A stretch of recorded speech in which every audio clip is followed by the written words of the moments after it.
अतिशय मोठी ही जबाबदारी आज माझ्यावर सोपविण्यात आलेली आहे. माजी मुख्यमंत्री अशोकरावजी चव्हाण साहेब यांनी पुढाकार घेऊन नांदेड जिल्हा मध्यवर्ती बँकेच्या ही जी निवडणूक आहे ही प्रक्रिया बिनविरोध पार पाडावी म्हणून प्रयत्न केले आणि त्याचं यशही आपण बघितलं. 23 पैकी 22 संचालक जवळजवळ शेतकरी विकास पॅनलचे निवडून आले आणि त्यामध्ये साहेबांचा निर्णय हा अंतिम राहिला. महायुतीचे सर्व ज्येष्ठ नेते यामध्ये सहभागी होते, इतर पक्षाचे नेते सहभागी होते आणि बिनविरोध उपाध्यक्ष म्हणून देखील आज माझी सर्व संचालकांच्या पाठिंब्याने निवड झाली. सर्वांप्रती निश्चितपणे मी कृतज्ञ आहे आणि येणाऱ्या काळात जिल्हा बँकेच्या माध्यमातून जी ग्रामीण अर्थकारणासाठी शेतकऱ्यांच्या विकासासाठी जीवनवाहिनी समजली जाणारी ही आपली बँक या माध्यमातून चांगलं काम करता यावं हेच प्रयत्न आहे.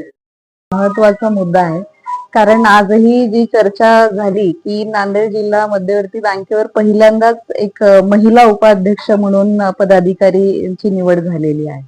त्यामुळं या सर्व महिला सक्षमीकरणाच्या प्रक्रियेमध्ये आता जोमाने त्यामध्ये आपल्याला काम करावं लागणार आहे आणि शेतकरी मग त्याच्यामध्ये पुरुष असतील किंवा महिला यांना जास्तीत जास्त सुविधा बँकेच्या माध्यमातून कसे देता येईल त्याच्यामध्ये साहेबांच्या मार्गदर्शनाखाली सर्व ज्येष्ठ संचालकांच्या मार्गदर्शनाखाली एक 5 पॉइंट प्लॅन आम्ही तयार करू, ज्यामध्ये कर्जाचं वाटप असेल, ठेवी वाढवण्यासंबंधी काही निर्णय असतील, नवीन ब्रांचेस असतील किंवा प्रायव्हेट बँक बरोबर आज आपल्याला कॉम्पिटिशन जर करायचं असेल तर त्यामध्ये कॉन्टॅक्टलेस बँकिंग आलं, पेपरलेस बँकिंग आलं, कर्मचारी आपले वाढले पाहिजेत, असे खूप विषय आहेत.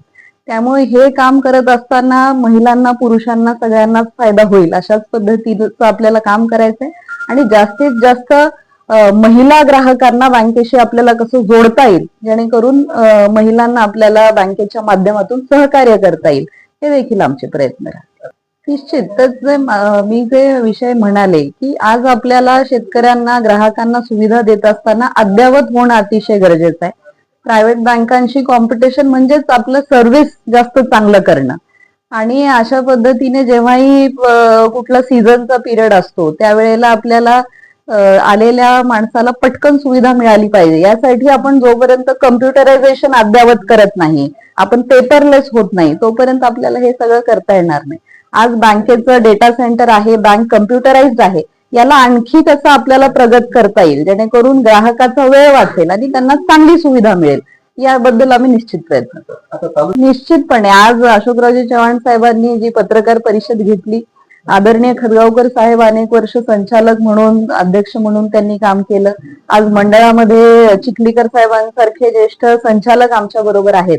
त्यामुळे शाखा वाढविणे, कर्मचारी वाढविणे आणि सर्व्हिस आपली चांगली करणे निश्चितपणे एक अजेंडा आहे. शेतकऱ्यांना आम्हाला एवढंच आवाहन करायचंय की ही जिल्हा मध्यवर्ती सहकारी बँक आहे. सहकाराच्या चळवळीतून शेतकऱ्यांना आपल्याला आधार देण्यासाठीच ही बँक आहे. त्यामुळे आपण जेवढा विश्वास बँकेवर ठेवाल तेवढी बँक आपल्यासाठी जास्त चांगलं काम करू शकेल. त्यामुळे आपण सगळ्यांनी जिल्हा मध्यवर्ती बँकेशी जुळावं हीच माझी विनंती.